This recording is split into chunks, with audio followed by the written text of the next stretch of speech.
Hello, everyone. Welcome to our next class seminar in the series, which is called The Science of Purpose.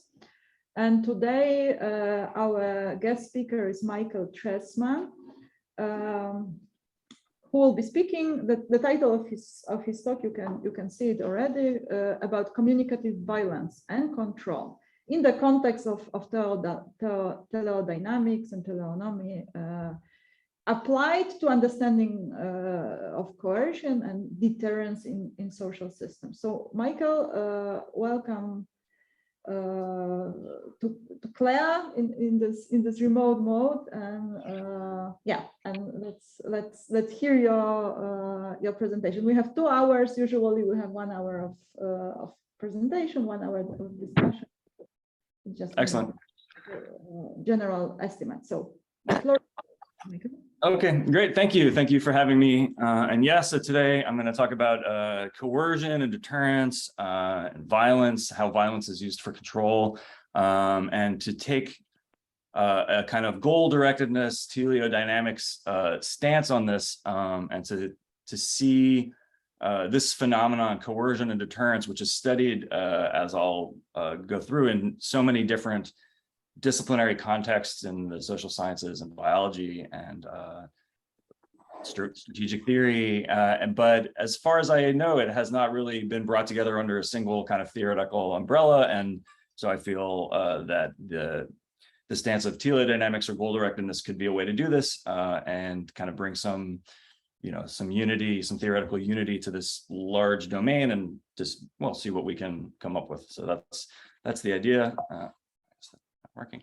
Okay, so just to start, the subject can be a bit triggering. I'm not going to go into any gory graphic details in the talk. Certainly not going to show any graphic images, but in the abstract, we're discussing a lot of the worst stuff in existence. Some of the worst excesses of violence and terror have to do with scenarios involving coercion and deterrence. And in fact, I think that the logic, the incentive logic, the situational logic of coercion and deterrence is something that drives humans and goal-directed systems in general to excesses. That's part of the nature of it. It's this kind of escalating situational logic, and it in fact has a great deal to do with suffering per se, with terror and fear and suffering per se. And so it's kind of dark by its very nature, but it's also this kind of pervasive force, almost like heat or something, that arises in distributed goal-directed systems where there are large amounts of agents interacting and aware of each other. So it's interesting and dark, and that makes it sort of difficult to study in the abstract, I think, in some ways. So just to kind of keep that in mind, it's very dark stuff, and drives some of the worst parts of the human experience. But it also, at least from some theoretical standpoints, its forms of coercion and deterrence are, pillars of the Western civilization. So the idea of the Hobbesian enforcer state, the idea of a state, a government that basically has the monopoly on legitimate violence to keep us right. So it can kill people to stop them from killing each other, so that anybody can live in peace. That's like the state as a coercive enforcer of law and order. There's like the Lockean concept of property, which is basically property is what you have the right to exclude other people from, including using the threat of violence. And the state has this right to kill people to keep them off your property. So that's kind of the foundation of Western sort of capitalist civilization. The third one is mad world peace, mutually assured destruction, which since the advent of nuclear weapons and the way that's kind of transformed military strategy, is largely considered still to be the basic reason why there are civilizations, and that why we haven't all just destroyed each other is because there's this tenuous balance where no country wants to be the first one to use nuclear weapons, because then all the other ones would pile on because the stakes are so high, right? So, so coercion and deterrence are very dark stuff, but they also apparently on common ways of seeing things are, very important to our survival as civilization. So also just the kind of darkness and stuff to be aware and self-aware. So as a scholar, as a theorist, as you engage with material like this, it's good to keep an eye on how you cope with emotional stress of disturbing case material.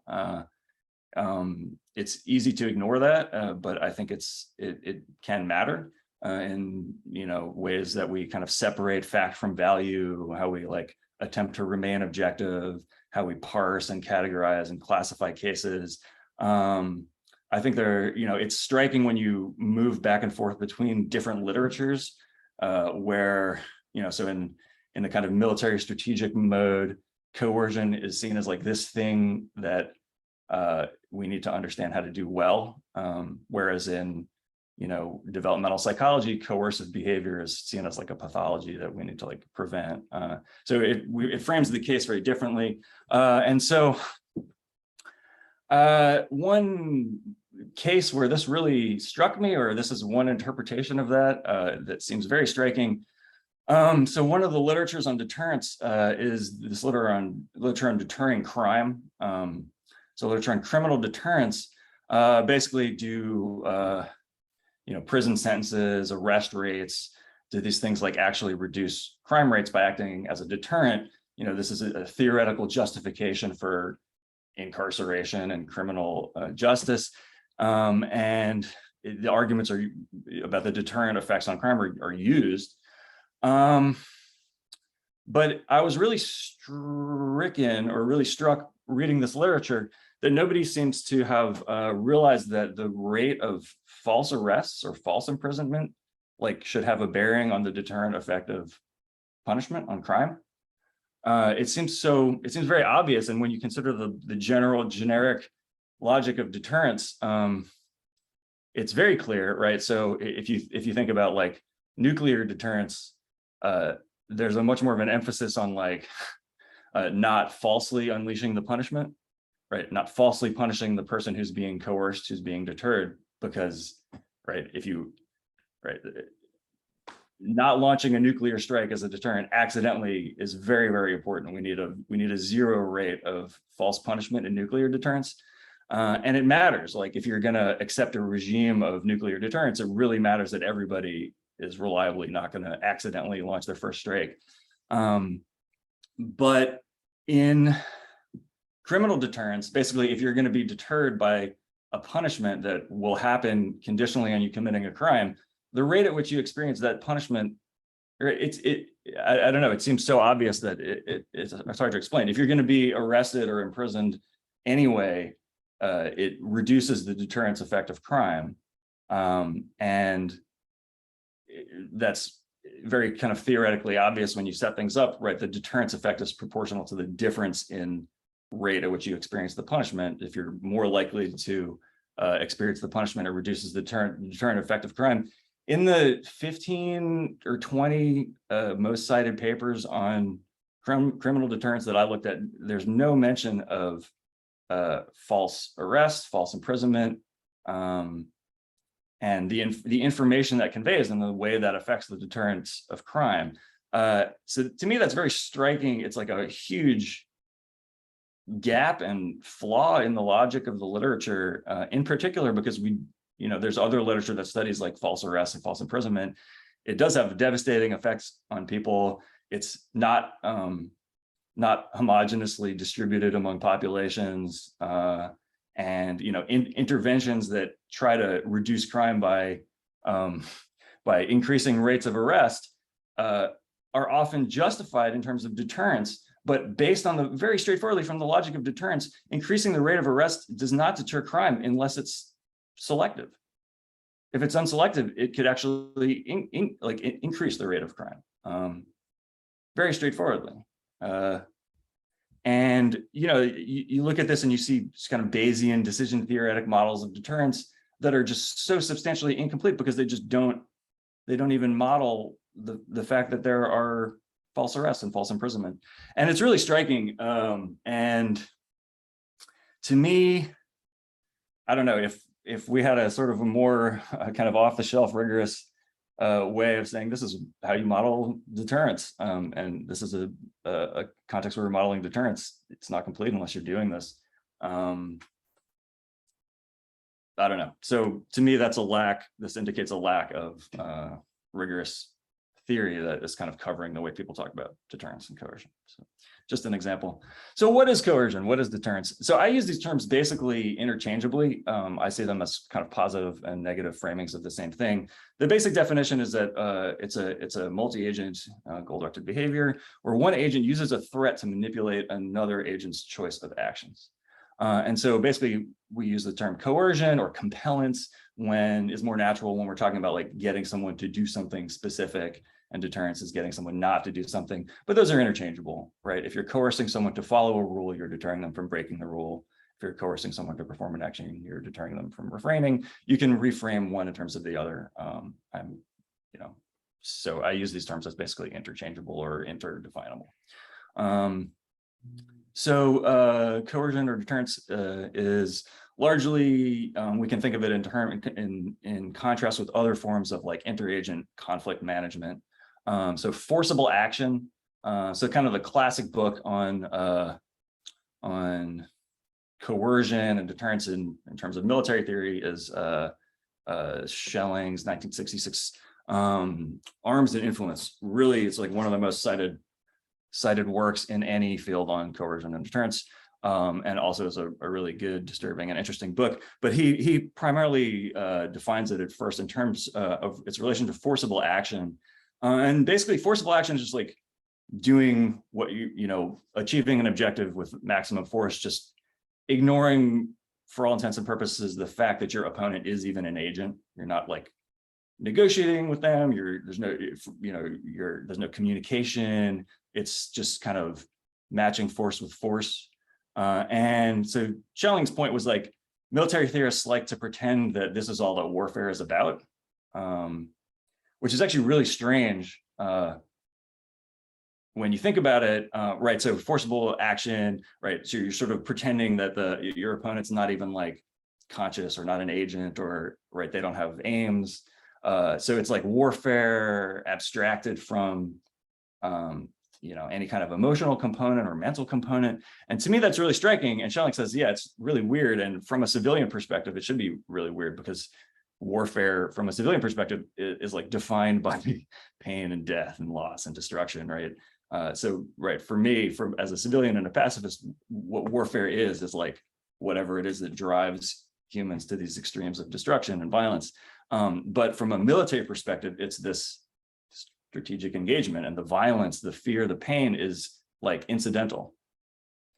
And so Schelling is like, no, well, actually, you're really not thinking about warfare in a clear and inclusive and robust way if you're not thinking about it as, mostly the point of warfare is coercion. Mostly the point of warfare is not destruction. It's to achieve strategic ends by getting somebody to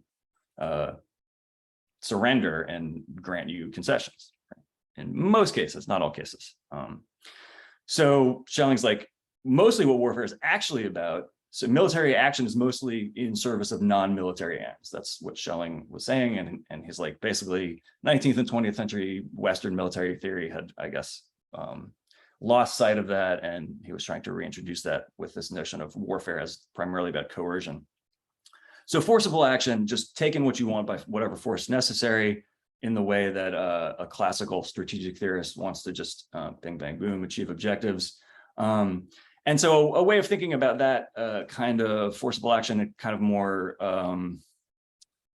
theoretically or logically, is in terms of like a Minimax strategy. So Minimax is basically, this is like how classical kind of chess computers work, where it's just a kind of general strategic thing where basically Minimax, you're trying to minimize the damage that the maximum damage that your opponent could do over however many moves, whatever the time frame is. So Minimax is you assume that your opponent will do as much damage as possible, the maximum, and you minimize that.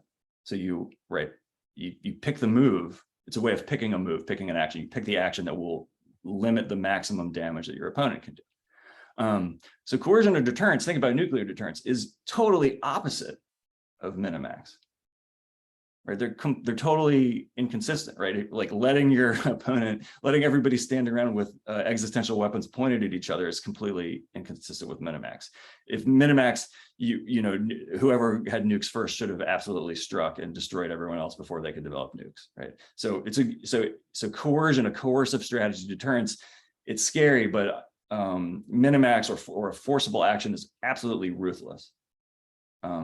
So just, I mean, I think Schelling was making that point too. It's like coercion, deterrence. This stuff is dark, but honestly, it's a good thing that we do this stuff as opposed to just straight up eliminating all opposition, war of annihilation. Right?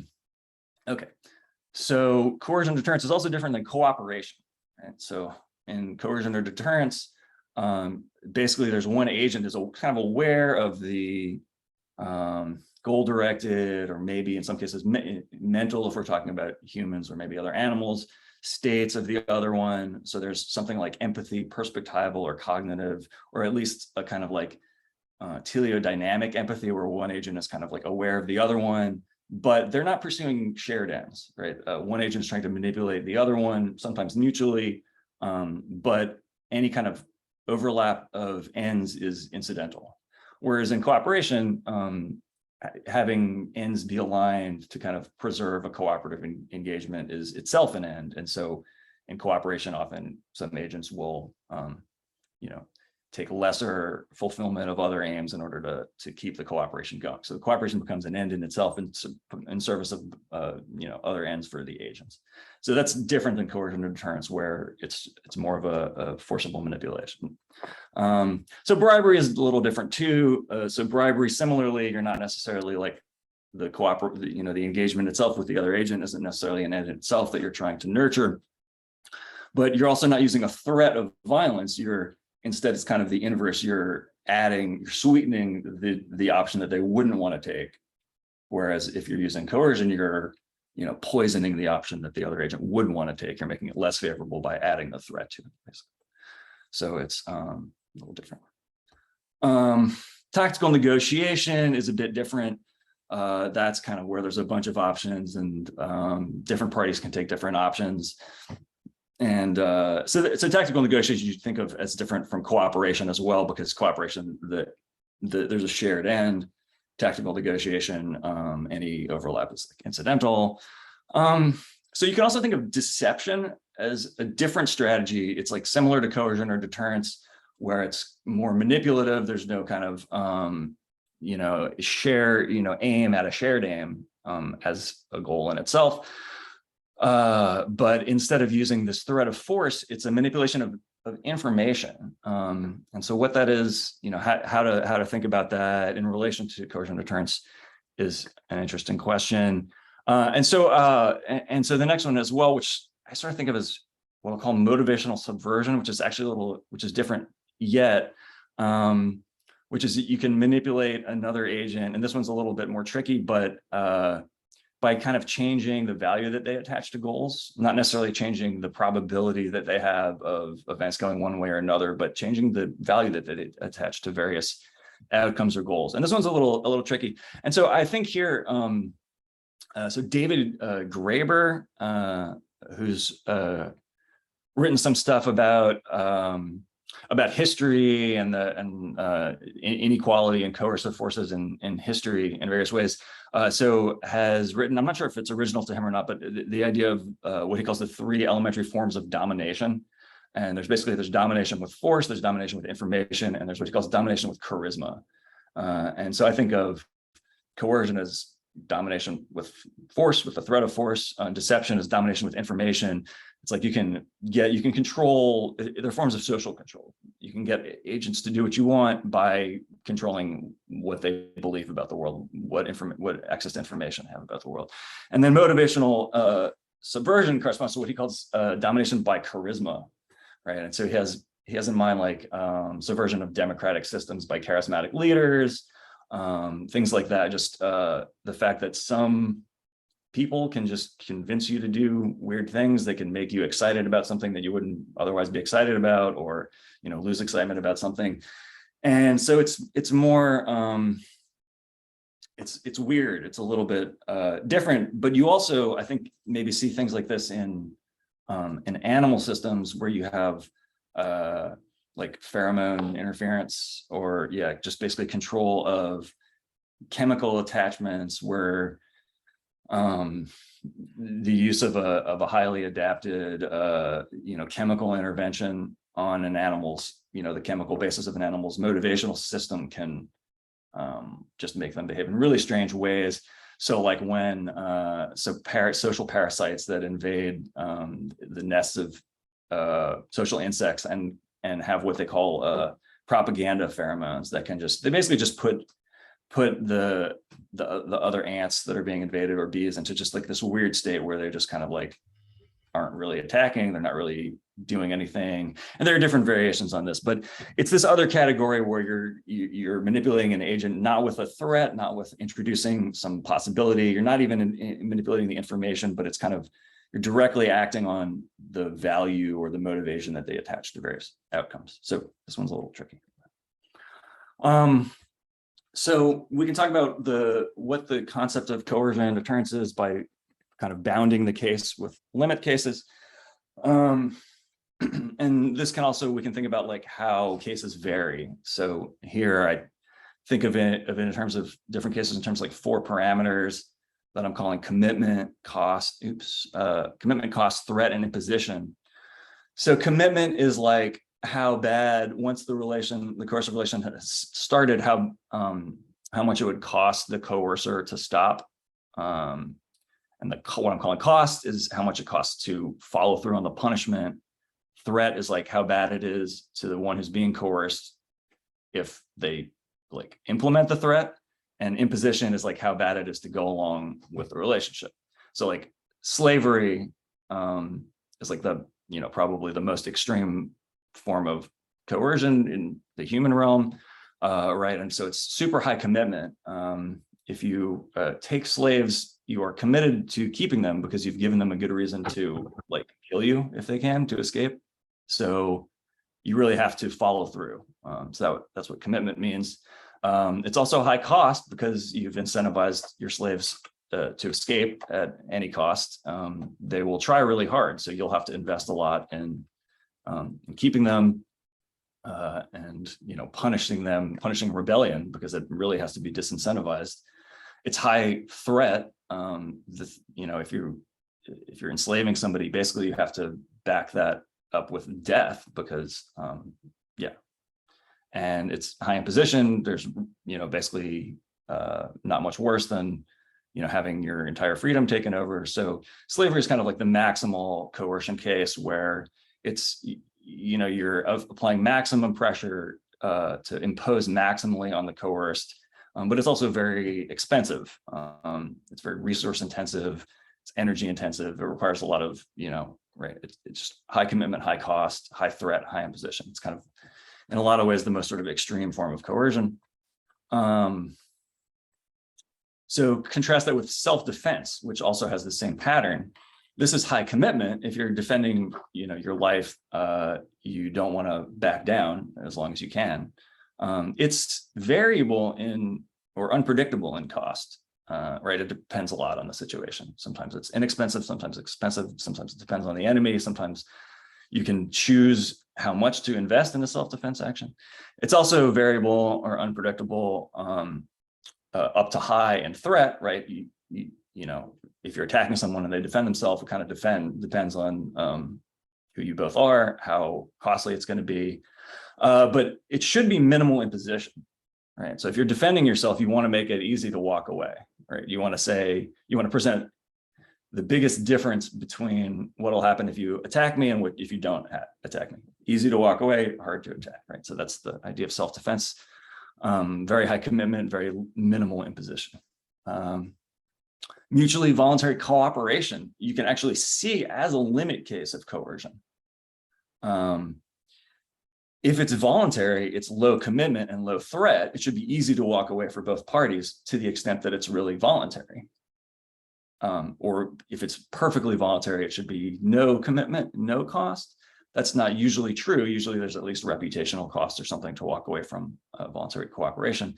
But low commitment, low threat would be what makes it voluntary. It could be variable cost, it could be variable imposition, it can be very expensive to cooperate with somebody, but to the extent that it's voluntary, it should be low commitment and low threat. So stepping in front of a truck to get it to stop. So this is an example that Schelling uses.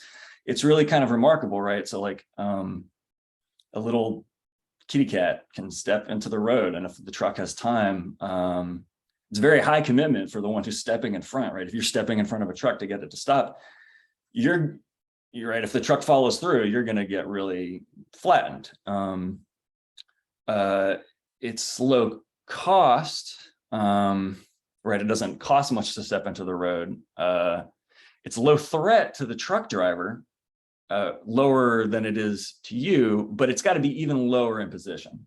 So like, as long as it's less costly for the truck driver to stop than it is to hit you, then they should stop, even though it's much worse for you to get hit than it is for them to hit you. So that's kind of, in another sense, an extreme example of coercion. It's like this extreme corner case where it's very high commitment, and it's very low threat. So it's weird that it works, but as long as it's lower in position than it is threat, that's right, then they might as well stop. So it's kind of a corner case. Blackmail or like ransomware is a case where it's low commitment and low cost. You can make such an attack without extending yourself, and it doesn't cost any resources. Low cost, it's like, I guess blackmail could have a high cost if you're hurting yourself by revealing the secret. It could still be worth it to do it. And I guess the information itself could be valuable. There could be an opportunity cost to blackmail. So it's not necessarily, I guess, low cost, but the essence of it is it's a very low commitment. You're not sticking your neck out at all, but it could be very high threat. It could be very high imposition, right? But the essence of that is that you're really, it's the case where you're not sticking your neck out at all to do it. That's the limit case of it. And then finally, think about something like a criminal code or a taxation, which is pretty variable commitment, pretty variable cost, pretty variable threat. Criminal codes and taxation regimes can vary a lot in how much they ask of people. But basically the essence is that for the system to work, it should be a lower imposition than like what it's worth. Otherwise people will be incentivized to break the rules. So basically, as long as it's worth it, it could make sense as a criminal code or a taxation regime. The essence of that should be that it's low imposition. Yeah, as far as I see. Okay, so these are all kind of cases of what count as coercion deterrence, but they're sort of like, right, distributed to the corners of the concept. So hopefully we have an idea for how far it stretches in different directions. We can start to see like parameters, variables, how these cases vary. So you can also think about multi-vector coercion. So coercion involving more than two parties. This is like often the case. So you could have like transitive coercion where one party coerces another to coerce another. So the people in the military strategic policy literature, people talk a lot about triadic coercion. There's like a triadic coercion literature. And that's basically what that mostly concerns is the United States government trying to pressure other governments of developing countries to not harbor non-state terrorist entities. And so it's basically, sanctioning countries or putting pressure on countries to put pressure on their own populations. So that's not just multi-vector, but it's sort of multi-level, because there's like one nation acting on another nation to then apply sort of downward pressure to people, which are components of the nation, to not engage in another sort of social organization. So it's interesting from a kind of like hierarchical perspective. It's a pretty complicated example, but that's, so I was like, oh, triadic coercion, but actually triadic coercion or multi-vector or multi-party coercion. I think of it in terms of multi-vector rather than multi-party, because you can have kind of one kind of relation among a bunch of parties, which would be multi-party, but not necessarily multi-vector. But multi-vector is like different kind of lines of force, different parties manipulating each other in different ways. So a transitive coercion, like with two governments and a non-state entity. You can also think a kind of simpler one is like the use of hostages. So if it's like if one party is influencing the behavior of another party by placing a third party under threat. You could also see that the coerced party, the party being induced to action, is being threatened indirectly, or that the threat to the hostage is a threat to them or something, but it's a common pattern. There's also kind of indirect coercion by manipulating a coercive covering field. So after Dan McShay's recent talk here in the seminar series, I've been thinking about like fields and goal directedness a lot. And so you can think of, like if you exist in a government, in a state or in a population, basically anywhere where there's like other agents that follow sort of rules about what kind of behaviors to sanction or punish, you can think of that as like this kind of covering field of coercion, where it doesn't really depend on any one person necessarily, because it's this sort of collective punishment responsibility, or there's maybe cases like that. You can also just think of reputational threats as being sort of multi-vector, because it's like if you break a rule, what you're actually, maybe the threat to you in breaking some rules is just that other people will cooperate with you less or might coerce you in other ways. So it's this kind of, so reputational threats represent this kind of like pretty complicated multi-vector coercion phenomenon. And then kind of all these examples just make you think about how complex the patterns of coercive entanglement that humans engage in are, and the complexity of the relationships that we're able to hold without even sort of thinking explicitly about it is pretty striking once you start thinking about it explicitly. All right, so why did I start thinking about this stuff? I started thinking about this stuff actually not with nuclear deterrence or punishment or any of that stuff in mind, but I was thinking about animal behavior and thinking about what deterrence or coercion-related behaviors can tell us about embodied cognition and related mental faculties or cognitive faculties in animals. And so this is an example of like dominance displays between Polistes paper wasps, which are a really fascinating system, and they use coercion as part of the fabric of their little social groups. So there are a number of reproductives that stay on a nest and do not leave the nest to forage, and they induce other wasps on the nest to go out and forage and to come back and feed them through trophallaxis, through this act of passing food from one mouth to the other. And a lot of the signals that they use to induce work in their sisters or to punish other behaviors like building their own nest chambers or laying their own eggs are these kind of people talk about them as sort of ritualized forms of violence that are sort of like de-escalated. So in this first one, in column A, this is one wasp, a dominant wasp, putting the antenna of the other wasp in their jaws, passing through the jaws, and the other wasp allowing this. And so Polistes paper wasp has very strong jaws. When they hunt, they don't use their stingers. Their stingers are only for vertebrates and defense of the nest. They use their strong jaws to rip apart other small arthropods. And so so this wasp could easily rip off the antenna of this other wasp, which would be a fatal injury because wasps can't navigate without their antenna.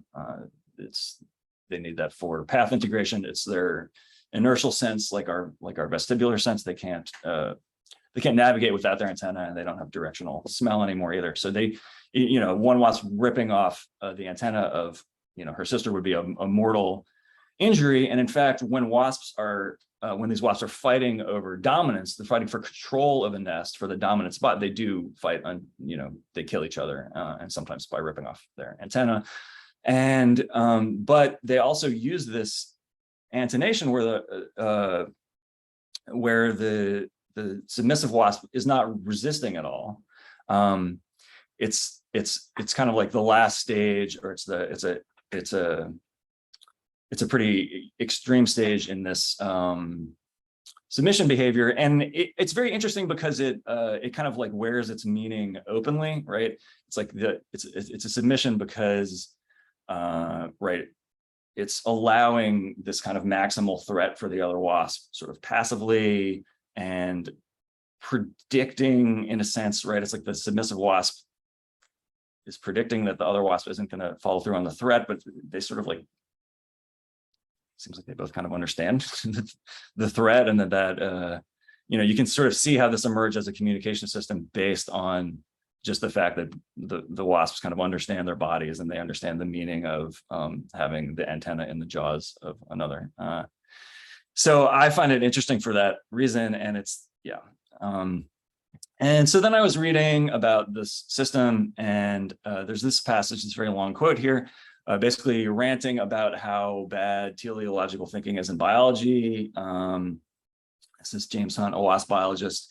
Teleology is an impediment to progress. Everybody talks about teleology. I won't read the whole thing, but he's railing against W.D. Hamilton, who's a pretty significant mathematical biologist, and saying that Hamilton is like, ridiculous for attributing these properties to wasps after watching their behavior, and particularly courage and cowardice. And it says, right, if these are the interpretations, then a perspective has been constructed onto which subsequent data will be expected to fit even before they've been gathered. It shapes teleological thinking, it shapes expectations and interpretations. And to me, actually, that's what theories are supposed to do, is shape expectations and interpretations and give you a framework for looking for ways that data might fit, as long as you don't stay so constrained in your theoretical expectations that you ignore the data. But science, to me, is all about having a theory that allows you to shape your expectations and interpretations before you collect the data, and then see how well it fits, or abandon if it doesn't fit well, or if you find another way that fits better, you use that. So to me, I agree with actually most of what Hunt says, except that it's a bad thing. So that was kind of surprising from a sort of philosophy of science perspective. But also, I think Hamilton's hypothesis that this is that courage and cowardice are phenomena, and their violence, rebellion, courage, and cowardice. So what do those things mean? Like, is there like a rigorous meaning? So what would courage and cowardice mean here? And I think it does have a meaning in terms of the kind of communication theory or signal theory having to do with this coercion, because essentially there's an implied threat, and it's in the coerced, the one who's being coerced, it's in their interest to not like overvalue the threat, not overvalue the commitment that the other wasp has. So this is an interesting system because the wasps who are not dominant, so paper wasps, there's like 300 species of paper wasps. There's a lot of variation in their nesting behavior and their social behavior, but most species are characterized by flexibility, where wasps can participate in a larger nest of a dominant wasp where they won't even reproduce, won't lay their eggs. They can often leave and start their own nests. There's no physiological differentiation.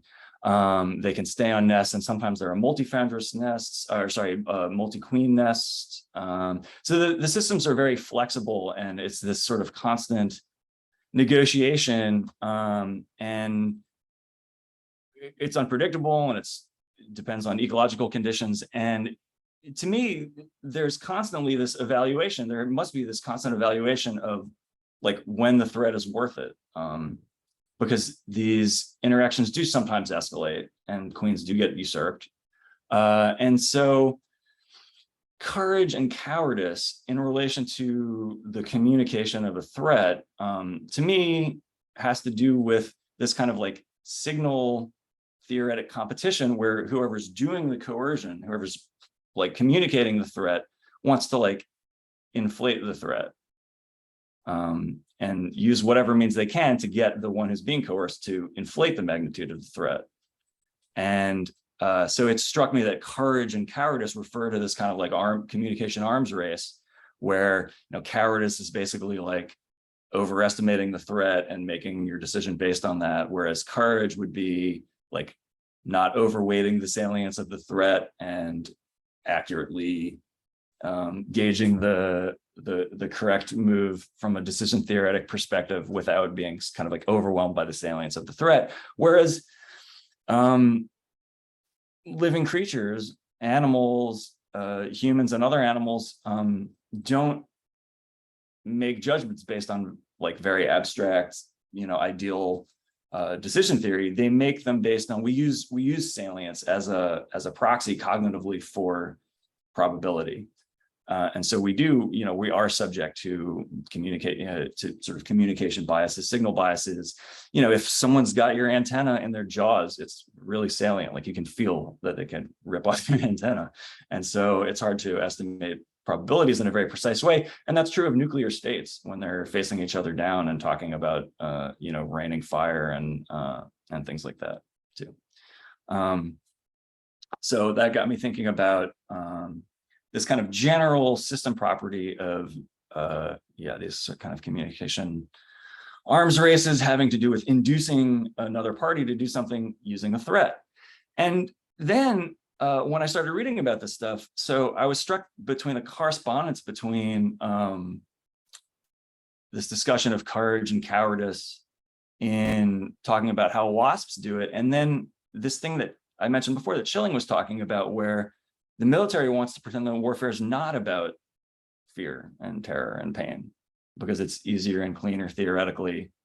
But actually, those things are really important, and they're probably really important for the details for the wasps, and they are really important for the details for the human strategists too, and all the people involved. So how do we build a theory that takes those things into account? And so that is the project here, is how do we build a kind of general theory of coercion? So what would that look like? So can we build a kind of dynamical theory of goal-oriented behavior that captures coercion as an emergent, hierarchical, substrate, or scale invariant system property that can apply to wasps, that can apply to nuclear states, that can apply to family dynamics, that can apply to all the different places where deterrence and coercion thinking is used across the sciences? And this seems like a job for like teleodynamics, for a kind of dynamical theory of goal-directedness. And so we can start to think about coercion in general as a goal-oriented behavior that operates on goal-oriented behavior in a certain way. We can think about conflict management in terms of multi-agent situational meta goal-oriented behavior. So what would it take to deliver on this? Can a dynamical theory of goal-oriented behavior capture coercion as an emergent hierarchical substrate, blah, blah, blah. Said that already. Here's my crack at it. So we can try to think of coercion as manipulation of another agent's behavior by intervening on their subjective future. So you introduce this possible future harm. And so how can we render that in terms of teleodynamics? This would require a concept of goal-oriented behavior that is anticipatory and probabilistic, and preferably which pairs well with Bayesian decision theory, because that's kind of the lingua franca of these discussions across the board. Basically, right, so decision theory, basically expecting agents to try to maximize their expected return. So assuming that you can rank or compare quantitatively different outcomes, and assuming that agents try to maximize their expected utility. And that combines with Bayesian epistemology, Bayesian updating theory, which is a theory about how agents ought to and often seem to update their expectations about the future based on observations. And you put those together, and Bayesian decision theory is a pretty robust framework that's used across a lot of these scientific contexts. So we want a concept of goal-oriented behavior that'll play well with those. That's the goal. And so what I've come up with here to satisfy that is an idea of goal-oriented behavior as convergent maximization of conditional probability. And so basically the idea is an agent's behavior is directed at a goal across a set of possible situational contexts, just in case for any specific situation in that range, his behavioral response maximizes the probability of the goal. So here's a schematic diagram of that. So the dotted black line represents a causal connection, like a response. So the thing on the right is the agent's behavioral response. So it's not a spurious correlation. These two things don't just happen as a coincidence or from some third cause. B is A's response. So the dotted arrow does encode a causal connection. Right, basically there's these different behaviors that make up the agent's repertoire, and the agent responds in different ways in different contexts. And to the extent that it's goal-directed, the way they respond is the thing that will make the putative goal most likely. And so in the diagram on the right there, and so that's the yellow arrow represents this more sort of complicated relationship of conditional probability maximization, which I'll define on the next slide. So yeah, let's do that. So this is a kind of formal definition of it. It's an agent's behavior is directed at a goal across some set of possible situational contexts, just in case.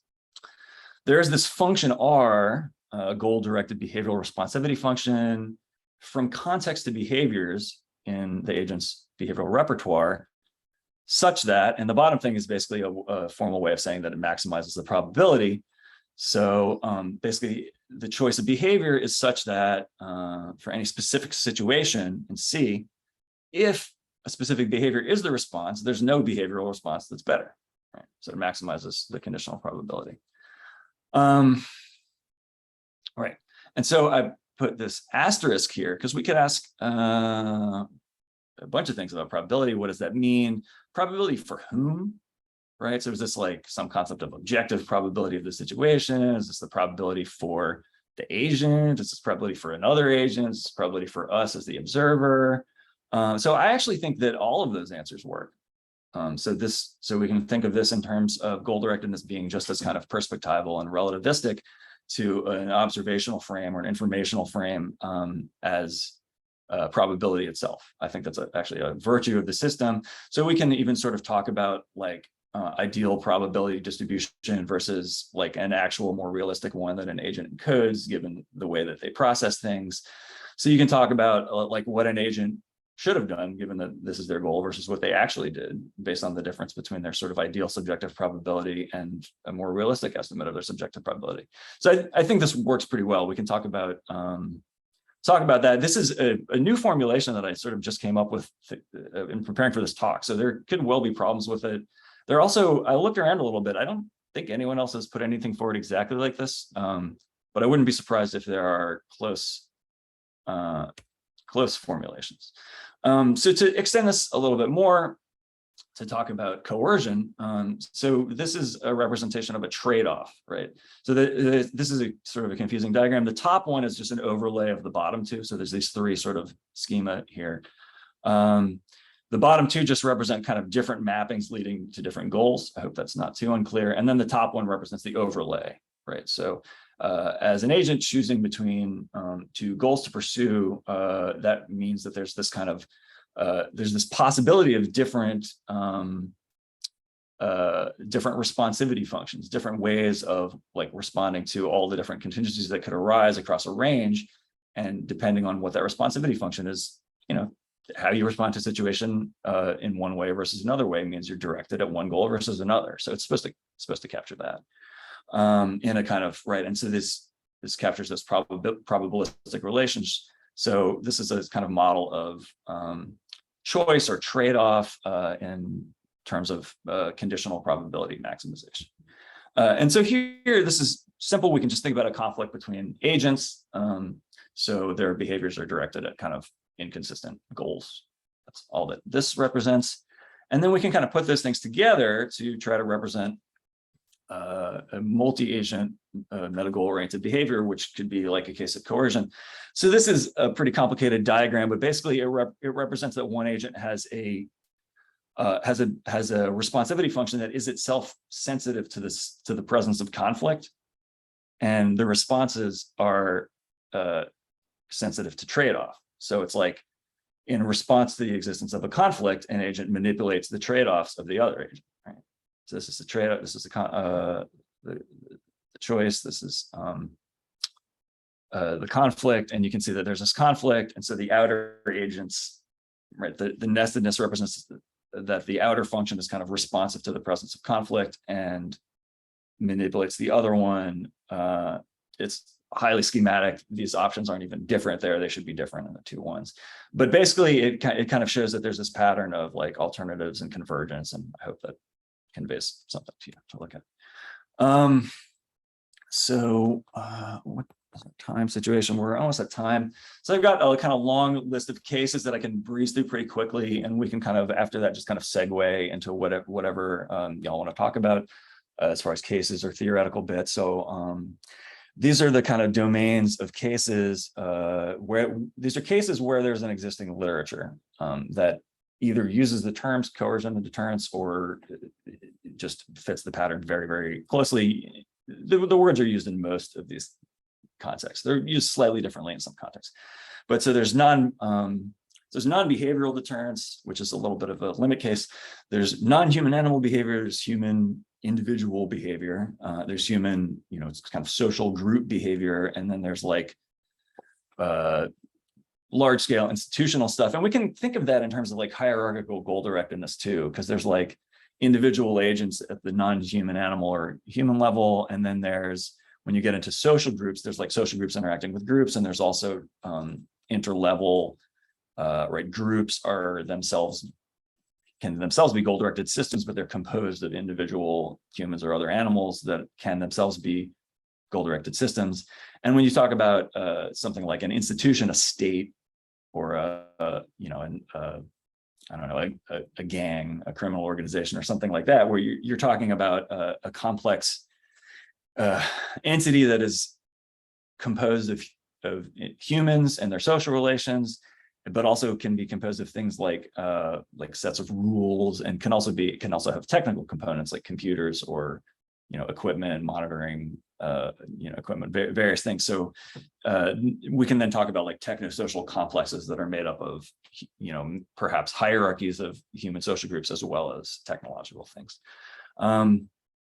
So static threat, non-behavioral deterrence occurs all over the place. Poison or physical threats, often accompanied by some kind of visual warning. We're all familiar with mimicry, so sometimes things look like dangerous things because it basically helps to coerce other things not to engage with the threat, right? If you are, I don't know, if you're eating berries and you eat one that's red and poisonous, you're going to avoid the other red one. So yeah, it deters you from eating red berries. It makes the other red berries safer. Hostile architecture, like these spikes. The spikes don't, a pigeon could still land on the spikes. If a pigeon did ignore the threat and landed on the spikes, you'd have a bunch of dead pigeons up there, which would actually be worse than the poop that the spikes are supposed to deter. So it's a pure deterrent. It depends on the pigeon's ability to avoid the harm of landing on the spikes. These are all different kind of domains in non-human animal behavior. It is extremely widespread among vertebrates and arthropods, and probably cephalopods too, although they're harder to study.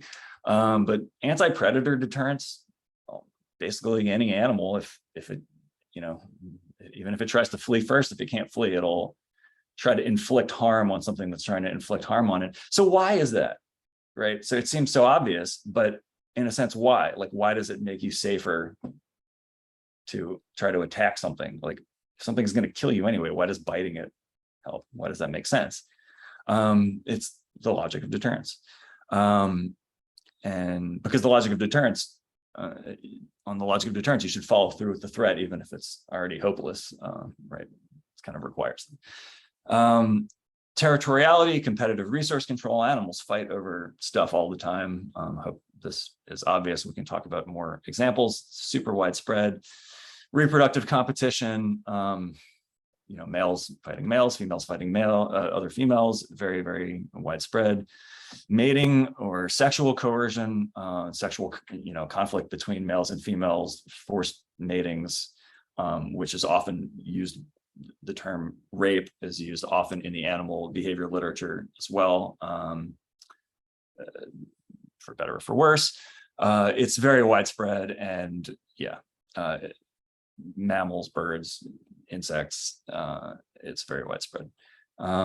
Parental offspring conflict is controversial and perhaps less common, but basically things like parents coercing certain behaviors in their offspring, particularly like dispersing earlier. So the idea of parental offspring conflict usually has to do with like when the parents should stop supporting the offspring, and the parents should coerce them to disperse and start earlier, whereas offspring have various ways to coerce their parents. And sometimes these systems get really extreme. So you might be thinking of otters. That's kind of a notorious example, but sea otters have these large offspring, often male offspring, that hang around their mothers and will physically attack them violently and can actually severely injure them, and they stop attacking when the mother brings them food. So that's like very straightforward violent coercion. Termites and social hymenoptera, so social insects, are masters of deterrence and coercion in many ways. So collective deterrence, I mentioned hymenoptera and stingers, which are not, so in social hymenoptera, like honeybees, hornets, paper wasps, those stingers are not used on prey. Those stingers are pure deterrents that are used against larger animals that would be attacking the nest. So mostly birds and also mammals. And the routines, the way they use them behaviorally, I think reflects the logic of deterrence in some nice ways. Role and task differentiation often involves coercion in hymenoptera, and there's some really cool examples. We talked about basically how dominant paper wasps can induce foraging behavior in subdominant ones. We talked about that a little bit. We can talk about that some more. There's really amazing examples in social parasitism in social insects. So so-called warfare in stingless bees, where there are species of bees where one bee will, there are bees that don't forage at all, but will raid the nests of other bees and essentially coerce the raided bees to flee. And often the bees will, they're defenseless that they'll try to buy some time, but they'll take larvae and the queen and flee. And so basically it's like, they're coercing them to leave, because if they stayed, they would just all be slaughtered. So-called slave making in ants is one of the most elaborate and also disturbing and amazing examples. So-called slave making in ants involves the slave maker ants raiding the nests of the victim ants, although already enslaved ants usually participate in these raids too, but they abduct larvae and raise the larvae back in their own nest, and then the eclosing ants of the enslaved species participate in all the labor of the slave-making nest. They do all the foraging. The slave-making species don't forage for food. They only forage for larvae of enslaved species. And the details are really interesting, and to what extent it does and doesn't involve coercion, or does and doesn't count as slavery in a meaningful sense, are complex and open-ended questions. I think coercion is involved. As to whether it counts as slavery, it depends on what you mean, but it's different in many ways, obviously, than slavery in humans, although slavery in humans takes a lot of forms too. But anyway, it's astonishing, complex stuff, and I think it's a rich domain for a theory of deterrence. In sort of individual human psychology, there's all these different contexts. So basically, often coercion is studied as a form of pathological aggressive behavior in human psychology, right? It's something that people shouldn't do. Children shouldn't be bullies. Parents shouldn't be abusive. People shouldn't be abusive in relationships. Sexual aggression, sexual coercion is bad. It's a pathology. So psychologists look for personality conflicts. What causes it genetically? What causes it environmentally? How do we stop it? How do we therapize it? It's just interesting to see that perspective in juxtaposition to some of the other ones where here it's like coercion is bad, coercion is pathology. In a criminological context, criminal psychology, there's both, right, the study of coercion as a criminal behavior. How does this develop? How do we identify it and stop it and such? And then there's also the flip side, which is how do we use the logic of coercion to get people to not commit crime and not break the rules? And there's the kind of subfield of torture studies.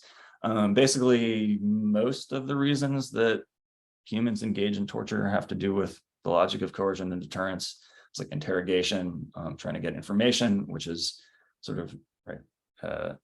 The main one where the logic of coercion is used as an explicit justification, even by some modern states for why they engage in practices that are considered torture. Although, right, and then the argument has to do with its efficacy as a mode of meta goal-oriented behavior. Right? How effective of coercion is it? And so, like, the defendants of torture say it is effective as coercion.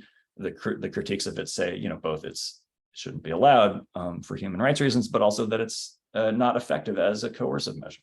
And so the logic of coercion, right, is central there. Other, functions of torture, such as enforcing a criminal code, historically or arguably modernly in modern societies as well, it's used for that function. Intimidation. So most of the functions of torture, most of the reasons that people engage in torture seem to follow the logic of coercion and deterrence, as far as I can tell. This last one, there's like a literature about, and kind of evolutionary psychology, about this idea of like the origins of evil, or like, why are people so bad? Where does the cruelty instinct come from? To me, when you start thinking about the logic of coercion and deterrence, it seems like an obvious candidate. From what I've seen, it doesn't play a big role. Like, I've seen these kind of runaway theories that say, oh, humans are predators, and like, so we're sensitive to blood and pain, and so we like it, and so we like it more and more because we're predators. But that doesn't make any sense, because that wouldn't explain why it's human unique, or doesn't explain where it occurs or anything like that. And I think societies associated with hunting are not associated with higher rates of cruelty and stuff like that. So I don't know that I want to get into the business of trying to explain the origins of evil, but somebody who was so inclined would probably be well suited to look at the logic of coercion and deterrence. These other cases, groups coercing individuals, statehood is founded, the kind of modern Western concept of statehood and government authority is based on the state's right to coerce people and deter them from doing things that they shouldn't. The criminal codes, moral codes, punishment. There's this kind of special, there are literatures about this kind of special topic of coercion in the kind of medical or psychiatric context. So people, can receive medical treatment against their will, and they can be coerced, and the threat of punishment can be used. People in psychiatric institutions, people are subjected to punitive measures, and there's a study of it. And the literature is kind of interesting because you get the feeling that it's this kind of like dirty secret that the logic of deterrence is used in a medical context, and people don't want to study it, but some people are saying we need to study it because these things are used as coercive measures and they're not very effective, so we should change things. That, to me, that's a pattern too, where people are unwilling to look clearly at the way they apply the logic of deterrence in institutional settings, and as a result, there's inefficiency that results in suffering that's unnecessary because it's inefficient. And so, that's like part of the hope, I guess, is that a clear understanding of the logic of deterrence and coercion could reduce the unnecessary heat in the system, so to speak. And if we're going to do it, we should be doing it better. So human right, a lot of the discussion about human rights can be framed in terms of coercion deterrence.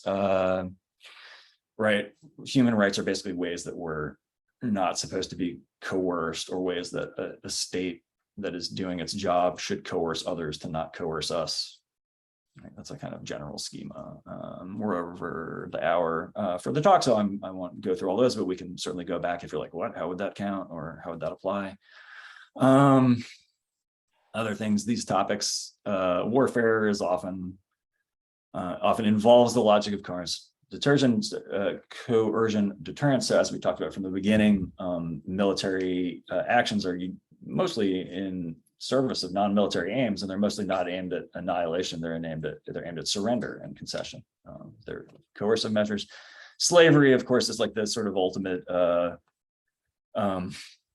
most extreme institutionalized coercive phenomenon that there could be. So slavery is a sort of special topic in social studies and history, how it arises, how systems of enslavement can be dismantled and prevented from transforming into other forms of coercive system, which is, what we see in a lot of the world. It's hard to undo slavery. It's hard to undo colonialism. They tend to transform, and the kind of coercive inequalities are difficult to de-escalate. It seems to be a message, or this overarching theme, and perhaps understanding the logic of coercion and deterrence would make us more effective at defusing coercion and deterrence that we don't want. So genocide, I don't know, it's just like one of the worst things that humans do, and it's one that doesn't seem to be necessarily following the logic of coercion deterrence, so it's sort of notable for its absence. And that makes you think right back to thinking about coercion deterrence versus forcible action or min-maxing.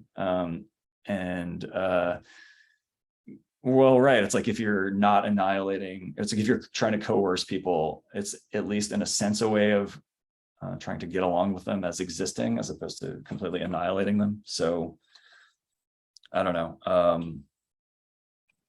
Just something to think about, I guess.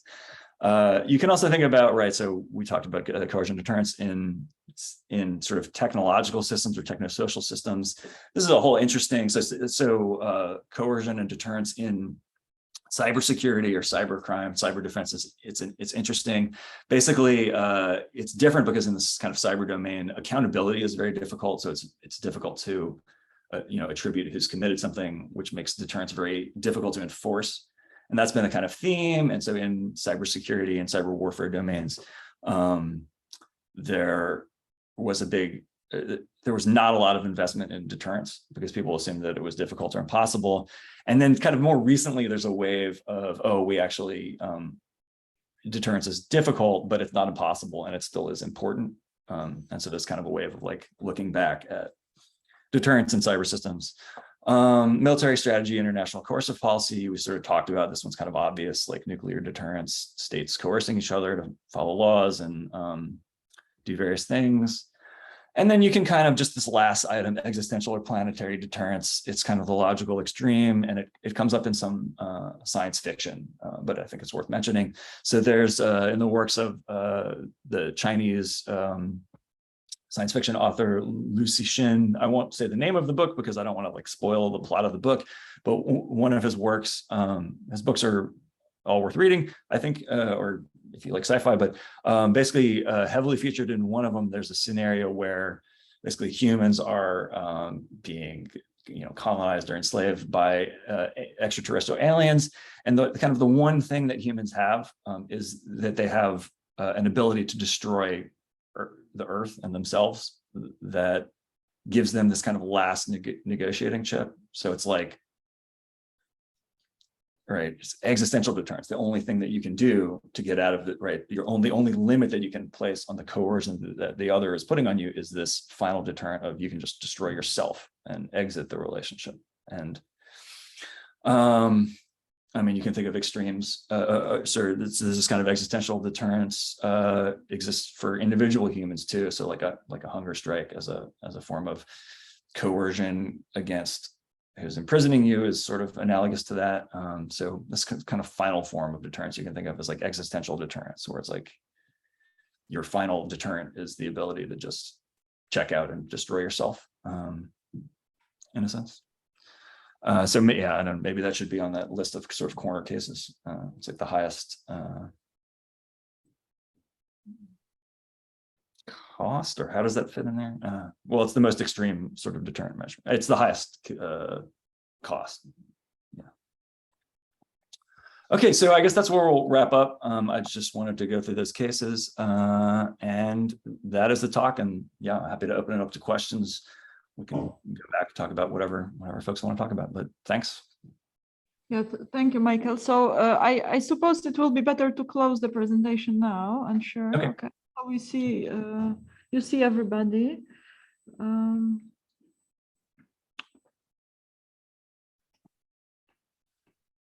Yes, okay. Hi. Okay, yeah. And okay, so who wants to comment, ask questions? Just wave and speak. And if the people online would like to show their faces, it would be also very nice. Hi, Orion. Hello. Who is the speaker? Who wants to start? The speaker is here, Mike.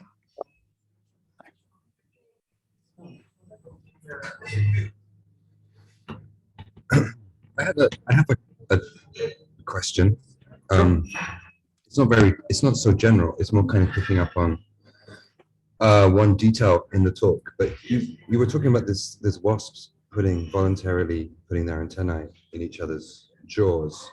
Yeah. And Or tolerating it, man. Or tolerating. And I didn't quite in one of his texts, Bateson gives this example of dogs that roll on their back and expose their necks and their bellies to each other. So the weaker dog will typically roll on its back to the stronger dog, and the stronger dog kind of bares its teeth for a while, but ultimately doesn't attack the smaller dog. Ultimately, it doesn't bite off the antenna or rip out the throat of the smaller dog. And Bateson really frames this as a kind of form of communication, as a form of cooperation. He says that it's like that it's in a sense that the dogs simply don't have the same faculty of language that we have, and they have no other way of expressing this idea of not, like, I'm not going to hurt you. So the only way that they can express I'm not going to hurt you is to go to the moment of violence and then step back from that moment of violence.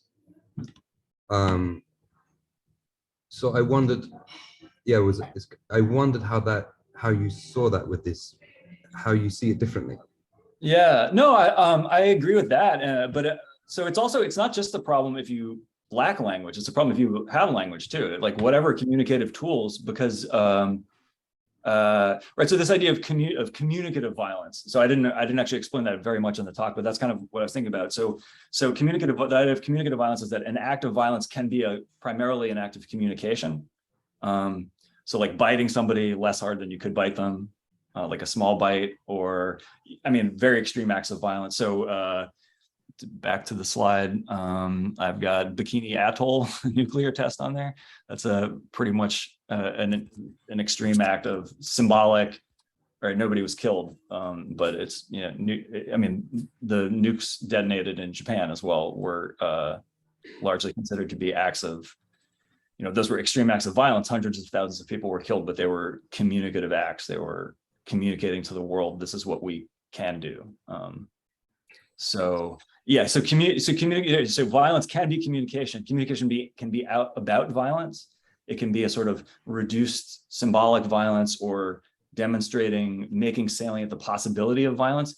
But violence itself can be too, because violence can indicate the potential for the continuation or escalation of violence. So that's like to me, that's But isn't there a difference between violence and the threat of violence as a mode of communication? Yeah. So right, but so a thing in the end, what's communicated isn't violence, but actually what's communicated is I'm not going to hurt you. Also, with the hunger, what do you call it? The person who doesn't eat to hunger strike. Yeah, hunger strike. Thanks. The hunger strike example is exactly that. What ends up being communicated is like, well, we're not going to let you die at the end of the day. We're not going to inflict that violence upon you. So that's the presiding message at the end of the day, is more the absence of violence than violence per se. For the hunger strike, I was thinking of the striker as the coercer. So I'm using violence against myself as a threat to you. Like, I will eat when you respect my rights. Right. So it's existential deterrence. My deterrent is that I will commit violence against myself, because that's the only freedom I have. That's the only way I can hurt you. Right. So that's what I had in mind for the hunger strike.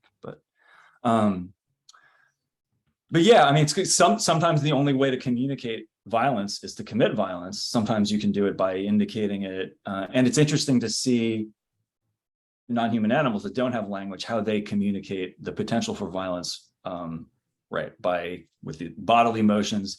And to me, it's very revealing about how animals perceive their bodies and other animals' bodies in the way these communicative acts of violence occur. And that was my original interest, because like my main research thrust is interpreting animal behavior. And so it's like, and all these animals where there appear to be these sort of communicative acts of violence, I find it very evocative of their embodied subjectivity and intersubjectivity. But sorry, I think Bateson was communicating was that primordially, there's no way to communicate peace, because peace is just the absence of violence, right? And because I guess violence is also, very abstractly, violence is change. So it's a change from one state of a system to another state of a system. So in a way, you can only communicate through difference. You can't, if you're communicating sameness with sameness, nothing gets communicated because there's no difference. There's no difference that makes a difference. So I wondered, like, to what extent it's really violent, or to what extent it's just a primordial way of communicating peace. Well, can you communicate peace without communicating violence? I mean, so to me, the schema is always comparative. So you're always presenting that both of these options are possible. So coercion is always about both possibilities. It's about the difference. And so that's why, for example, you have to talk about false arrests when you talk about the deterrent effect of arrests on crime, because it's about the difference. It's about, you'll be better off if you do what I say. Right. And so we can think about that, what that presupposes, what that requires for agents who can be deterred, as well as for agents who can do deterring or be coerced or do the coercing. To be coerced, you've got to already have this branching subjective future. Right? You've got to be able to see different possibilities, or at least you have to be able to be responsive to different possibilities. So it could be, right. So the relationship between agency, subjective probability and stuff, and consciousness. So when we talk about humans or individual animals, it may be that this ability to model the future and stuff is the way that's implemented is consciousness, but it is a substrate neutral theory in the sense that anything that can have a subjective probability distribution and goal directed behavior can serve as an agent. So it could be something that's conscious or something that has conscious creatures as parts of it, like social groups. But in principle, it could also be like a software bot or something that's suitably programmed. Doesn't need to be conscious, but consciousness comes to the fore when you talk about it. And I sort of wandered off a topic from your question. Thanks. Sure. Thanks. Thank you. For me, this question of Orion, it's a nice illustration of kind of like a semiotic ambiguity of the situation, because like what Orion is speaking in this example of Bateson is that the same form, behavioral form, is actually used for, like, in a different context. I don't think it's actually a context we are speaking about. It's not violence. It's not deterrence. It's not play. It's the same form used, like, in play. Yeah? Yes, and like going to in a completely different dimension, that we are like trusting each other so much that we can play this. Yes, and by that like show to each other how much we can rely on each other. Yes, so it's like we are not in a behavioral context of coercion and deterrence at all. Yeah, and to the extent that we can even like behave this way, and it will be still, you know, like on the other side of the spectrum. But it's a wonderful example. Yeah, it is, and play has the property of being cooperative, because both in play, so that's one of the hallmarks of play that animal behaviorists look for, is that there's a cooperative element where both animal is like tailoring their play behavior to the other one to keep things within the bounds of acceptable that's to keep things from becoming violent, to keep things playful, right? So that's the difference. But it is also interesting that a lot of contexts with play involve play fighting. Like the dog. Right, when dogs, the main way the dogs play is they chase each other, they wrestle, they bare their teeth in a reduced way. That so people talk about in animal play whether it involves pretense. So are dogs that are play fighting, are they like pretending they're fighting, or are they just, is that not part of it? I don't know. But it is also interesting that people talk about play in Polistes paper wasps. So So the way their life cycle works for temperate zone species anyway is they compete and gain dominance and start making a nest in the spring. And these foundresses mated in the fall and overwintered, and they overwinter in these big aggregations of already inseminated queens. But before that, they have very interesting social interactions where they appear to do reduced intensity dominance-like behavior. And so there's some discussion about whether that is play, whether they are play fighting. Because there's no stakes. They're not fighting for reproductive dominance. They're just kind of exercising their abilities to fight and play, but it's more free form and it has some of the other kind of dynamical properties that are usually associated with play. So it's interesting. And it's like, does coercion, do animals that have the capacity for coercion for this communicative violence, does that tend to go together with a capacity for play? Maybe it does. I see another question back there. Yeah, Karin? Yeah, I want to jump into this discussion because I think that Marta is right, if you allow me to say so. I wanted to ask you the question why you choose coercion and deterrence, or if you go to the more, how would I say, concretized kind of affects, courage and cowardice, while the basic system of reference regarding affects contains, of course, much more. Why did you not choose love and hate, for instance? The wasps that you give as an example can perfectly be understood. The couple of wasps that are touching each other's, or one is touching the others, it doesn't even matter, then whatever. It is, of course, a possible, but a completely arbitrary, and not arbitrary, but it is a very subjective interpretation to see this as merely the checking of whether there will be violence or not. For the same, the one is being aroused or enjoying the touch by the other. We do not know at all. The same goes for the, and I think that what Marta says is therefore true. The model that you propose only becomes interesting and valid when you leave out the filling it up, coercion and violence, but when you see it as how to communicate in a very fundamental way using difference, in a certain sense, but there is indeed enough structural relationship between the individuals. They don't even have to belong to the same species. No, they don't. Yeah. They can use all kinds of language. I do not agree that animals have no language. Of course, they do. They have plenty of languages, but not just simply the language that we use. But there are many ways in which you can, by certain kinds of exchange, create communication fields of difference, where you indeed not only transfer information, but also affect, and the affect can be violent or the wish to coerce, but it can also be the wish to have sex or the wish to be cozy, or indeed the mechanisms of play. The last year there have been enormously many discoveries with respect to play in animal species, also in insects, etc., because of the widespread use of cameras everywhere. What we did not see in the past now is becoming very visible for the eye. And it is clear that play cannot just be reduced to the practice for a gaming system. All these things are somehow involved, but the pure joy of it is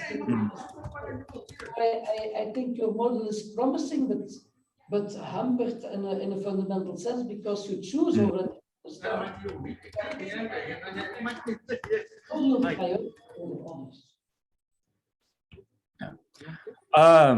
Thank you. That's a wonderful question.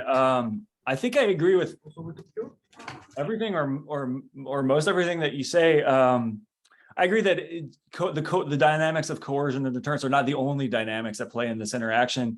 And I think also, so the relation to the motivation system as a whole, what these interactions mean for these animals is complex, and deterrence coercion is one layer or one overlay, but it's not the only one. And you talked about affection or a connection, and these relationships between these wasps, it's not so one-dimensional, because there is clearly a social bond between dominant and subdominant individuals. So for one thing, I mentioned the fact that that these animals could leave. So animals choose which queen to follow, in a sense, because a lot of paper wasps travel back and forth between nests. They could go found their own nests. So when they choose to stay and essentially serve a queen, basically forage and feed her offspring, they are making a choice. They're choosing a queen, and I agree that there's a social relationship that is built on positive affect. That's another overlay with this coercive relationship. So trophallaxis, so feeding one animal to another, is a very interesting physical interaction, because it's often a component of these dominance interactions. And like, so if an animal's dominated, it typically then like will respond by trophallaxing, or it'll often go forage and trophallax to feed and appease the dominant that was sort of punishing it or incentivizing it. But it also seems like trophallaxis is rewarding to both animals, it's including the one who's feeding, and like bees, ants, wasps they work hard, and the consummation of foraging activity, they eat while they're foraging, right? They get the food, their crop is full, they should be satiated when they're out in the field, but they work for the reward of trophallaxing, of feeding their sister, or even an unrelated queen in Polysis paper wasps. So there's a reward, there's clearly a hedonic and motivational reward from this interaction, even for the one who's being dominated. So I think I would agree with the main thing that you're saying, which is like it's more complex, and it's not right. It's too simplistic to say, oh, this is all just this threat relationship. There's a lot more going on. I agree with that. Does that address your? Francis? Well, what you're speaking about in general, I would say, is manipulation of the behavior of one agent by another agent, so that the manipulated agent performs an action that helps achieve the goal of the first agent. So you distinguish between a number of different forms of manipulation, like bribery, which would be kind of like rewarding the agent for doing the kind of thing that you want him to do, while coercion is then threatening with violence if he does not do what you want him to do. But what I found interesting also is your distinction with what you call forcible action. The forcible action is in a sense forcing the other to do what you do, and he doesn't have any choice. It means you're not manipulating him indirectly, you're manipulating him directly. It's like you can, parents can make a child eat by telling them, if you don't eat, you can't watch your video, for example, or they could force the child by putting food into its mouth. That would then be forcible action.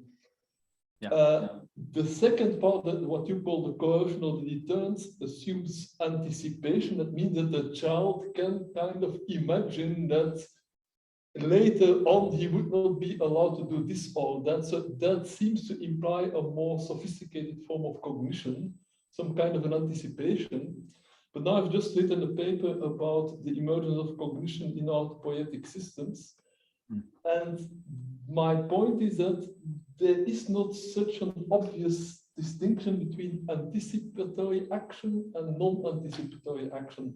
Like, suppose that I force feed you and you don't want to open your mouth, and I close your nose so that you have to open your mouth, and then I push something into your mouth. That's kind of forcible action, you might say. And then you are forced to open your mouth, because if you don't, you won't have oxygen, you will die. So you have to open your mouth to breathe, because I'm keeping your nose closed. But again, there is some kind of an anticipation there, in the sense that if I close your nose, you will not immediately asphyxiate. So you might already start opening your mouth before you really asphyxiate. So what is anticipatory action and what is action that has just been learned to evolution or to reinforcement, to say that if I don't do this, some bad thing will happen, there it becomes kind of not obvious. And I can imagine, especially in animals, that there are certain instincts that say that if you are in this situation, you should do that, because implicitly your genes have learned that if you don't do that thing, something bad will happen in the future. And that could be interpreted as coercion if the other agent does something to you for which your instincts say that you should react in a certain way, then the other agent is coercing you. But yeah, is that enforceable action? Is it coercion? Is it manipulation? It becomes kind of ambiguous there.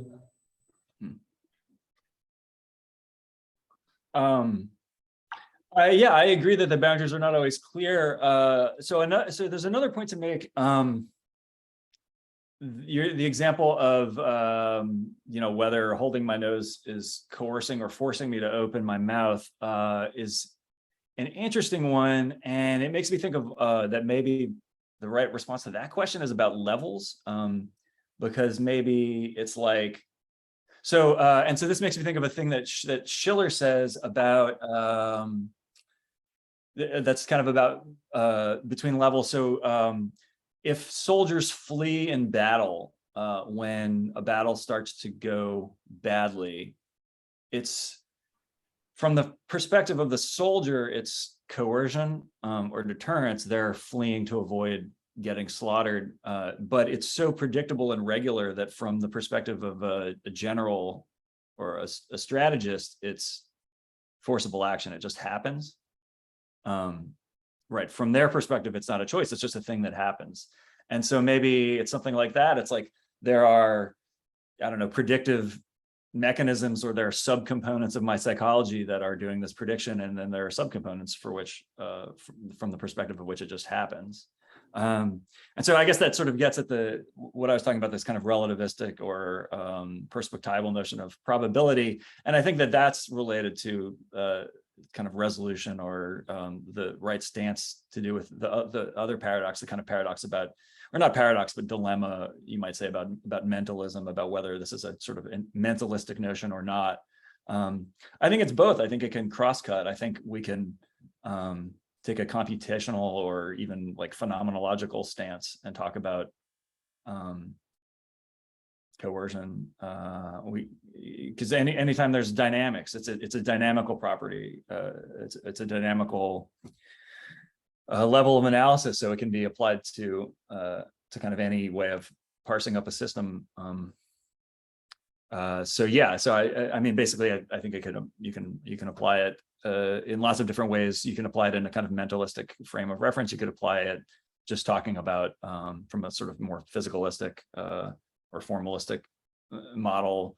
I think that's kind of one of the virtues of it, and it's one of the things that maybe it will make it useful in talking about the emergence of mind, because it's a kind of structural background conditions, structural covering field that applies like before and after the transition to mind, or the origins of mind. It applies to non-mental goal-directed systems and also mental goal-directed systems, and constrains their emergence in some senses.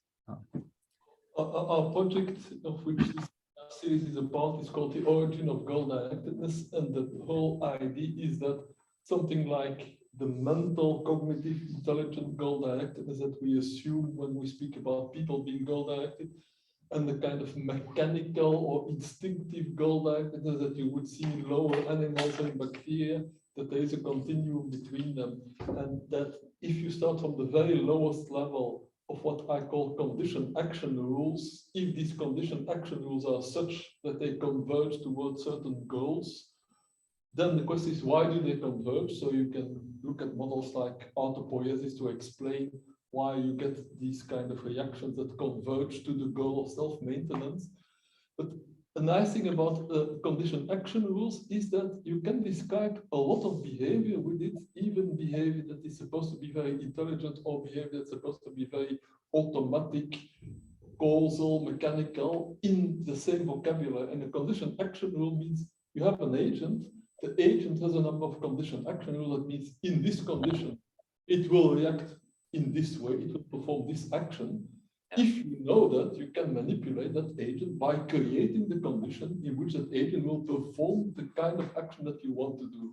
Like your example with the soldiers, I think it's a very nice one.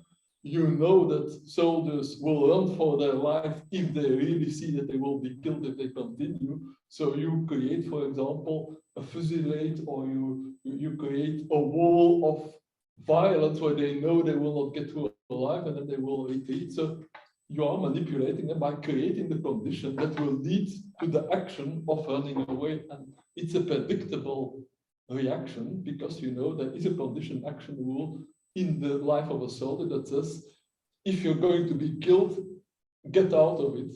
So yeah, that's the way to manipulate agents in general if you know their condition action rules. Yeah. We have Angus wanting to speak, so maybe we'll move to the next person. Okay. You are muted, Angus. Thank you very much. Hello, I'm Angus. Hello. Michael, I appreciated very much your talk. I have to apologize because I couldn't find the link to come in, so I missed the beginning. And so what I say might be talking nonsense, but given the tone of the conversation so far, which I'm really trying to build on and support, maybe, I hope not. So one person once said to me that in cybernetics, which is the frame from which I will be coming mostly, you want a helicopter up to the universal, and then you want a helicopter down right to the ground and miss out everything in between. In a way, in your talk, you're trying to describe some of the dynamics maybe of the in-between, as well as both the two ends to some extent. And what I'm suggesting, because it seems to be that you're asking how can it be worked on further, is that on top of the ideas that are very fruitful there may be more of the direct analysis of what actually goes on, so to speak, on the ground. And I mean right in the actual operation of what is actually happening, so far as we can work it out. And in that sense, I'm building, for example, on what Francis was just saying just now, the question of what happens when a dog turns over, what is actually going on. Maybe, therefore, we could think about some thoughts related to signals and signs and forces, the difference between a signal and a force, which I think has already been referred to. So I find it quite useful to say that there are two forms of feedback. There's the physical force mechanical feedback that takes place when a guitar sound goes through a loudspeaker and comes back and so forth into the microphone. So if you have that that is different, in fact, I see, different from the fundamental concept of feedback as it's adopted by cybernetics, but it's often confused, and I think that leads to lots of problems. So when we talk about cybernetics, of course, as you know, we're talking about signals, not about physical force. And I think the difference between signals and physical force, therefore, that comparison is perhaps relevant to what you were talking about. Now, when we come to feedback itself, I also see a confusion. Very often, feedback is seen as something that happens to you. Somebody out there is the feedback, and it hits you, and so to speak, metaphorically, and then you have to do something. That would be a coercion, but that's not really what's going on, as we've just been hearing. The agent reads. So first of all, there has to be something out there, a sign. It has to be discerned as a sign. Then it has to be interpreted against some kind of reference, goal, whatever. So it's an active agent property. So when we bring that in, then those seem to me to be very, very useful fundamental tools for the kind of analysis that you're looking at. Then that gives the kind of pragmatics of it. And in that sense, probability, you might find, as in your teleonomic analysis, is of less relevance, because it isn't probability that people are doing, it's what they perceive to be the case compared with what they want the case to be. Yeah. Right? Now, there may be some they may have done a probability. Oh, this is because they see they need to run. That becomes it. And when the examples you give of insects, for example, there are invading insects that go in and they acquire the smells from the ants, and they observe and learn the cadence rhythms of the ants walking, because they walk to a specific rhythm as a signal. I belong to this ant's nest, so they copy that as well. So these are signal processes. and they can hide themselves by using those signal mechanisms, those signal processes. So pretty much everything that we've just, when we've talked about dogs turning over, there was a very interesting example in a BBC program recently aired of an animal getting in a quite unusual, an animal that's normally solitary predator being fed by another predator. So because it performed this surrender activity, but it was seen therefore to be belong. And a lot of nest behavior is about how do I belong? And that means signaling, looking like I belong. And the exchange of things is about this, because the moment you cease to belong, you become an enemy, you become something to remove. And in the sentence I've just used, I flipped between stepping out and making a sort of observer statement. Oh, the moment you step out of the belonging, you become an enemy, and so on. But an ant walking along simply attacks something that does not belong. I wonder whether there's anything in that that's useful to you. There's a lot there. Yeah, so the one thing that jumps out is the idea that it's I'm trying to remember how you put it, that it's not about probability, it's just about like a feedback response. And I think it's a pragmatic, that they actually pragmatically see, I mean, perceptual control theory, if you're familiar with it, is very useful. So to catch a ball, it's not about calculating the probability mathematics. What you're actually doing is what's the angle of the ball, and so you run to bring coincidence about, and you make adjustments, not probability calculations. To be clear, I'm not suggesting that the agent has to do explicit probability calculations. I didn't think you were. It's just it's that for one reason or another, the response does in fact maximize the probability from some frame of reference. So for example, if you just think about like a simple cybernetic system, so like so modern cloud computing often involves basically cybernetic systems, like systems that control a cluster of compute resources so that they don't get overwhelmed by requirements. So basically, like you've got a bank of computers, virtual machines, and if the CPU usage goes up high enough on average, it'll add more machines to the cluster so that the system doesn't get overwhelmed. So you could see that as a prediction of a threat, because somebody knew, whoever configured the system knew that if CPU usage on average goes up above a level, that indicates that there's a reasonable probability that the threshold will be exceeded, and that by adding machines to the cluster, it reduces the probability. So there's not, like, the probability calculation is not explicit. It's not represented in there. It doesn't have to be about probability for anyone. But in fact, it is the case that bumping up available CPU when you get to a certain threshold reduces the probability that you'll get overwhelmed, because if you have higher cap, you're not going to get overwhelmed. So the probability calculations can be pretty simple, right? It can be the case that, like, if you bring an umbrella, you're less likely to get rained on than if you don't, because you've got the possibility of holding the umbrella over your head. So right, it doesn't need to, they don't need to be fine-grained. They don't need to be precise or explicit mathematical probability calculations. That's not the implication. And in fact, like, a lot of these systems, right, don't need to be equipped to do anything like probability calculus. It's as long as there's a mapping of response to contingency. And then often the way these systems arise is there's got to be some kind of adaptively plastic way of matching response to contingencies through some kind of associative learning or adaptive evolution, are the two ways that we know about, and also intentional design by conscious agents are the three ways that we know about that these correspondences get produced. But in principle, they could be there for any reason, and the system can still be goal-directed in the sense. May I just say that in the example Francis gave of the general who designs something with the probability that it will cause fear so that the enemy run away, or the programmer that you cite who builds a probability principle into some software. In the first case, the person has a goal, which is to bring about the victory and or a local victory at this point, and they perceive, they see what is the behavior that about victory, and then they do something that will generate the signal that achieves that.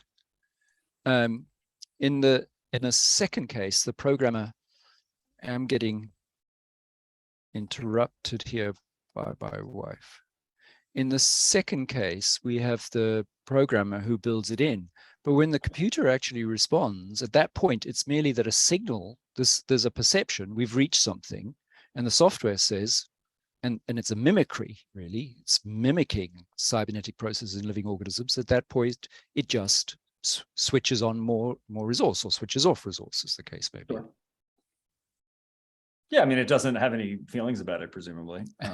No, and the process simply happens. It's it's in the same thing in human and animal organizations. It's a very complex organizational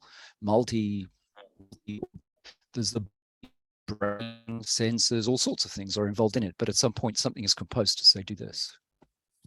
Anyway, the point was simply that I think that framing the analysis, framing it as an analysis or an analytics cybernetically does quite an interesting job looking at what goes on in the situations that you are exploring. Yeah, thanks. Yeah, I mean, I definitely, I think thinking about systems from a cybernetic perspective in terms of like sets of controllers that maintain a steady state or move a system through a goal is very useful and in every way complementary rather than like necessarily in conflict with this kind of perspective.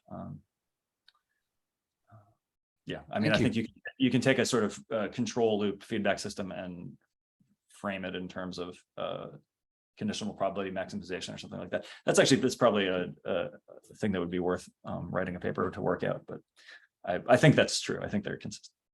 Well, thank you anyway for your question. That was great. Thanks. Orion? You need to unmute, Orion. Yeah, thanks. I just wanted to pick up on the last question, comment. I found it very interesting, this idea about cybernetics and the difference between forces and signs. And so it makes me think a little bit of like sports and play, or even like boxing, for example, or like fighting, where even though there is this fighting and people are kind of attacking each other's system, it's this kind of thing with fighting. It's also this kind of Minimax thing. But nonetheless, even in the extreme case of like combat sports, it's still held within a kind of parameter, like within a boxing ring. Yeah, there's like a cooperative overlay to the competition, right? You want to keep things within bounds. Yeah, it's a sort of a kind of like a, it's a ritualistic circle, right? Where you say, like, okay, the violence can happen within this circle, and it doesn't bleed out into society, but society allows us to have this kind of violent space. Yeah. And you can see that also with all kinds of sports, right? So even though it's violent, in some sense, the violence, that the actual force is converted into a kind of symbolic realm, right? And I think it's something really interesting about that. And also in your schematic you had about these kind of different, you had this kind of table with like commitment, cost, threat, and imposition. And you can see that actually through this table, there was a kind of transformation from very high cost ways of enforcing yourself, like slavery, to much more low cost forms like a criminal code, right? And obviously there's a kind of evolutionary advantage somehow to getting to a much lower cost of coercion, I imagine. And so it seems like to me, like this criminal code is also much more sign-based than force-based. Like you stay in this sign-based, the idea in a sense seems to be to convert the force to a sign. You stay within this kind of space of play, in this kind of magic circle of play, And then if someone steps out of line, then you someone have to renegotiate again by reimposing force again in order to in a sense renegotiate what the terms of the game are, right? Like, well, what forces need to be ultimately what forces need to be reconverted into signs again. So it's sort of it's interesting that it's interesting that there seems to be, at least looking at this table, this kind of natural evolution from forces to signs, and then ultimately as signs, it's really just it's somehow a mode of cooperation until you step out of line with those signs, of course, right? Yeah, that's all. I mean, I think that's really important stuff, because I think ultimately the aim, or one thing we would want to get out of this is how we can use this knowledge to improve things, which means evolving our systems away from radical coercion and using things like cooperation and communication, like evolving our coercive systems to be less coercive, to be less violent. And yeah, so it does seem right that the relationship between communication, efficient communication that doesn't, right. So when threat communication is inefficient, often that's by radically increasing the violence or something, because you're trying to get the message across and it doesn't seem to be getting across. So you increase the violence to try to get the message across. So increasing prison sentences, which people intuitively think would be more effectively deterrent, although evidence shows that's not the case, although it's still used as justification for massive prison sentences, even though, right, it's completely unscientific. But yeah, so it's if we want to use communication instead of force, if we want to use less violence and we want the benefits of coercive systems without the downsides or minimizing the downsides, yeah, understanding these transitions when we can use signals instead of force, and how to communicate effectively is the game, or hopefully what we could benefit from with the study. So I agree with what you just said. It's complicated. So when you transition from a more communicative or a cooperative, yeah, and it's when you look at examples, it's hard to look at history or the phenomena and say, oh, here's great examples of how you de-escalate, of how you transition out of coercive regimes. Coercive regimes tend to stay pretty entrenched, and they tend to have escalatory dynamics. But the hope is maybe by studying the stuff you can analyze and understand how to de-escalate things in a more sort of theoretically principled way. I don't know. The reading of traffic lights seems to me to be a very good example of this. Yeah. I mean, it depends on where. So I'm from New Orleans, which is everyone thinks that the drivers where they're from are really bad. But basically New Orleans, if you go there, and it's changed a little bit in the era of traffic cameras, because those are effective, high efficiency deterrence. Attributability is very high when you have cameras. But before that, basically the gap between when the light on one side would turn red and the other one would turn green was so much longer than anywhere else. And something about the attitude of people that live there, but people just run fresh red lights, and so they keep having to make the red light longer because so the people who are approaching the light from the other side are deterred by the fact that they know that drivers run the red light, and so their probability of not going makes it okay or safer for people to continue to run the fresh red light. It should have been made shorter. Yeah, but then you need the deterrence of those accidents, the violence of those actual accidents are the only thing that are going to change people's minds. And so in this case, the ticket camera, the automated ticket, which is a different deterrent, a less violent deterrent in some sense, was able to de-escalate the situation. So I do think that traffic lights are an interesting. That's a beautiful, concrete. Thank you. So we'll need to stop at this, I suppose, because our time is up for today. It went fast again. So thank you, everybody. Thank you, Michael, for the presentation and being with us. And thank you so much for having me. Thanks a lot. thanks all the participants for the questions and comments and being here.